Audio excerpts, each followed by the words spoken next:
আসসালামু আলাইকুম সুপ্রিয় এইচএসসি শিক্ষার্থীবৃন্দ, আমাদের নতুন একটি ভিডিওতে তোমাদের সবাইকে স্বাগত জানাচ্ছি। আজকে আমরা তোমাদের ইংলিশ টেক্সট বই থেকে পড়ব ইনশাল্লাহ। আজ আমরা পড়তে যাচ্ছি ইউনিট 3 লেসন 2। Unit 3 lesson 2। আজ আমরা এই লেসন 2 যে প্যাসেজটা আছে এই প্যাসেজটা বিস্তারিতভাবে পড়ব। আমরা শাব্দিক অর্থ এবং পারিভাষিক অর্থ ব্যাখ্যামূলক অনুবাদ করব ইনশাল্লাহ। শাব্দিক অনুবাদ, ব্যাখ্যামূলক অনুবাদ, পাশাপাশি আমরা ফ্লোচার্ট, প্রশ্নোত্তর, সামারি, এমসিকিউ এই সবগুলি সমাধান করব। তো আজকের ভিডিওতে আমরা জাস্ট ব্যাখ্যামূলক অনুবাদ পেশ করছি এবং শাব্দিক অনুবাদের পাশাপাশি সিনোনিম অ্যান্টোনিমও থাকবে। তোমরা অবশ্যই শাব্দিক অনুবাদের পাশাপাশি যেই সিনোনিম অ্যান্টোনিমগুলো আমরা এখানে উল্লেখ করে দেব সেগুলো গুরুত্বপূর্ণ যেগুলো থাকবে তোমরা অবশ্যই কালেক্ট করে নেবে। তো চলো কথা না বাড়িয়ে আমরা আমাদের মূল আলোচনা শুরু করি। লেসন 2 এই লেসনটার নামকরণ করা হয়েছে Icarus, or you can pronounce it Icarus.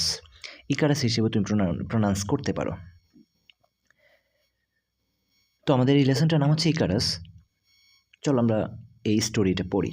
আমরা জানি আমাদের যে ইউনিট আমরা পড়ছি সেই ইউনিটের নাম হচ্ছে মিথস অ্যান্ড লিটারেচার। তো এই ইউনিটের মধ্যে যতগুলো গল্প আছে সবই মিথিক্যাল স্টোরি।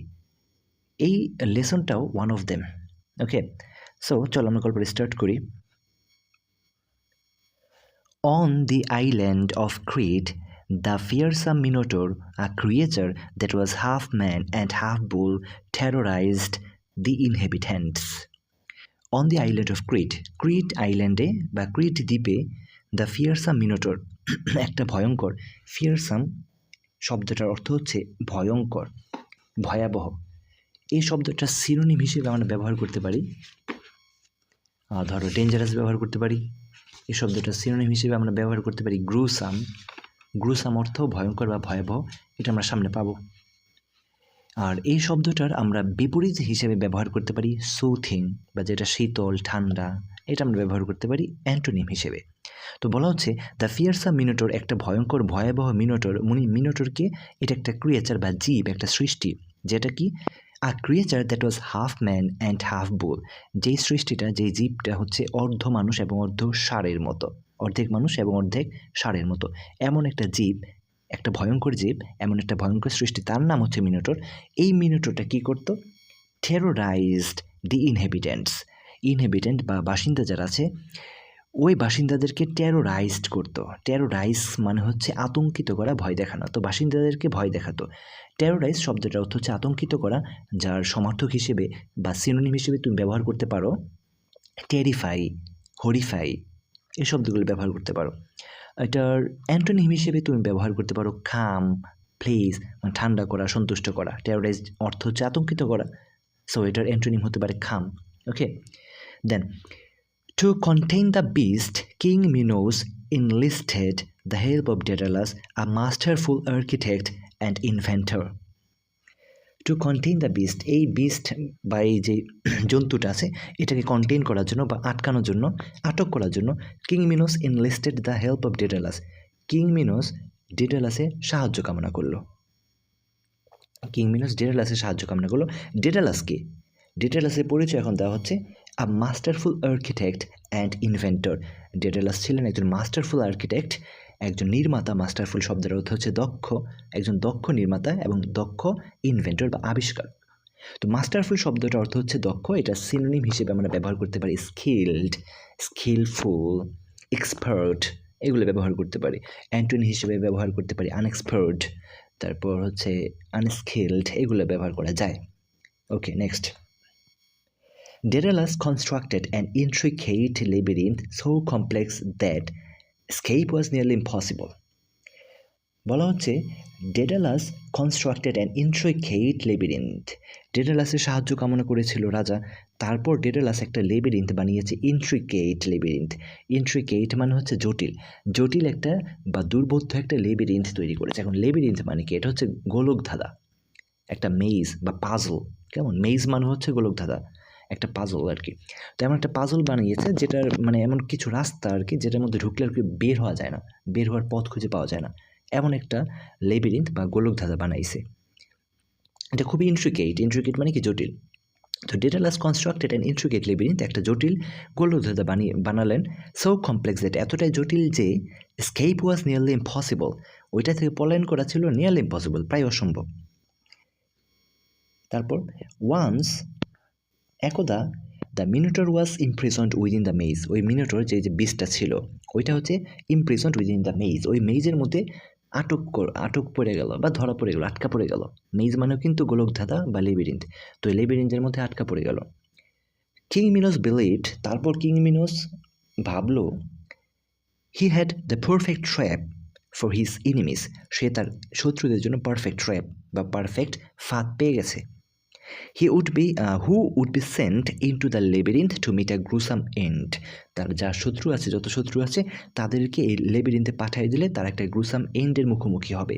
গ্রুসাম এন্ড মানে হচ্ছে ভয়ঙ্কর, ভয়াবহ একটা পরিণতির মুখোমুখি হবে, মানে তারা ভয়াবহভাবে মৃত্যুবরণ করবে, এটাই বোঝাচ্ছে। নেক্সট, হাউএভার, যাই হোক, however, King Minos, no longer needing Daedalus, cruelly imprisoned the inventor and his son Icarus within the same labyrinth.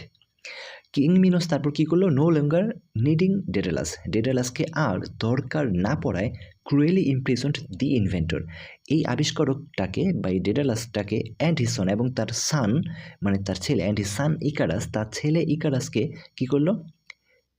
ইমপ্রিজন্ড বা আটক করলো, কারাগারে পাঠিয়ে দিল। কোথায় আটক করলো? উইদিন দ্য সেম লেবিরিন্থ, ওই যে একই লেবিরিন্থে যে গোলকধাঁধাটা ডেডালাস নিজে বানাইছিল, সেই গোলকধাঁধার মধ্যেই তাকে এবং তার ছেলেকে পাঠিয়ে দেওয়া হলো, আটক করা হলো, ইমপ্রিজন করা হলো।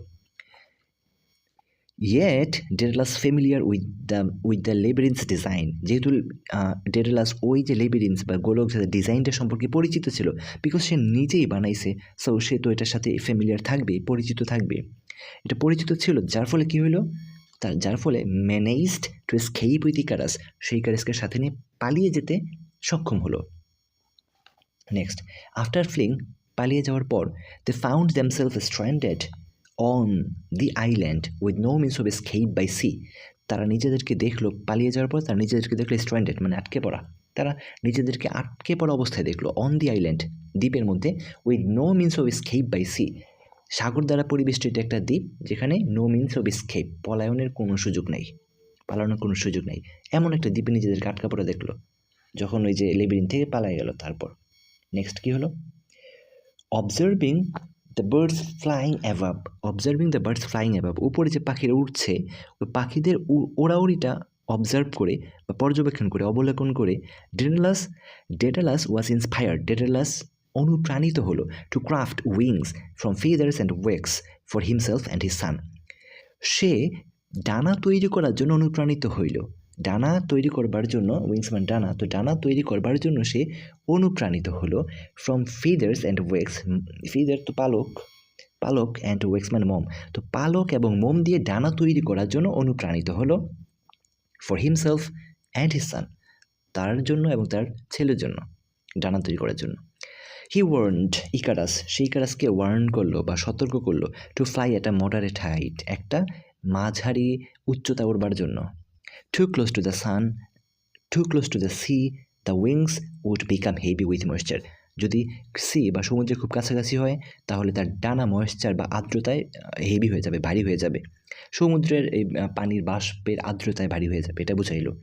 Two close to the sun, যদি সে সান বা সূর্যের খুব ক্লোজে ওড়ে তাহলে কী হবে? তাহলে দ্য ওয়েক্স উড মেল্ট, তাহলে মোম গলে যেতে পারে।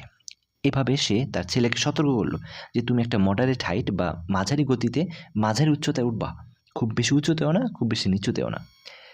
তারপর কী হলো দেখো, ইনিশিয়ালি প্রাথমিকভাবে ইকারাস হিডেড হিজ ফাদার্স অ্যাডভাইস, সে তার বাবার অ্যাডভাইসে কর্ণপাত করলো।